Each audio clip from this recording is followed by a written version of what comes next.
தேர்தல் சமயத்துல தமிழக வெற்றி கழகத்துக்கு சப்போர்ட் பண்ணி பேசிய இன்ஃப்ளூயன்சர்ஸ் எல்லாம் தற்போது நாங்க சத்தியமா யார்கிட்டயும் பணம் வாங்கிட்டு பேசலைங்க, நாங்க சத்தியமா அப்படிலாம் பேசல அப்படின்ட்டு கோவிலுக்கு போய் சத்தியம் பண்றாங்க.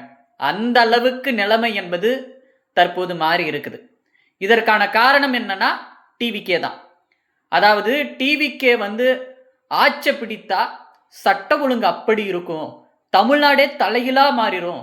வெளிநாடுகள் போல தமிழ்நாடு மாறணும்னா டிவிகேவுக்கு வாக்களிங்க, பெண்கள் பாதுகாப்புல உச்சில இருக்கும். பல பில்டப்புகளை இந்த இன்ஃப்ளூயன்சர் மக்களுக்கு கொடுத்திருந்தாங்க. மக்களும் அதை நம்பி வாக்களித்தார்கள்.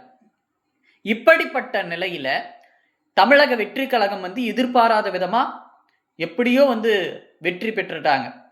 இந்த நிலையில இவர்கள் ஆட்சி செய்யும் விதம் எப்படி இருக்குதுன்னா தமிழ்நாட்டு மக்களிடையே மிகப்பெரிய அச்சத்தை ஏற்படுத்தி இருக்கு. இன்னைக்கு பல இடங்கள்ல பெண்களுக்கு பாதுகாப்பு இல்லாத நிலை என்பது இருக்கு. ஒரு காவலர் ஒரு சிறுவனை பாலியல் ரீதியா துன்புறுத்துறார்.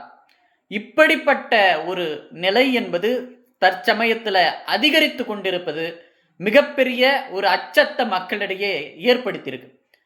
நீங்க தானப்பா சொன்னங்க டிவிக்கே ஆட்சி இப்படி செய்யும், சட்ட ஒழுங்கா மிகப்பெரிய அளவில் பாதுகாக்கப்படும் அப்படின்னுட்டுலாம் பேசுனங்க, எங்கப்பா அப்படி ஆட்சி நடக்குது அப்படின்ட்டு மக்கள் அனைவரும் இந்த டிவிகேவுக்கு சப்போர்ட் பண்ணி பேசிய இன்ஃப்ளூயன்சருடைய கமெண்ட் பாக்ஸில் போய் பல கருத்துக்களை முன்வைத்தாங்க.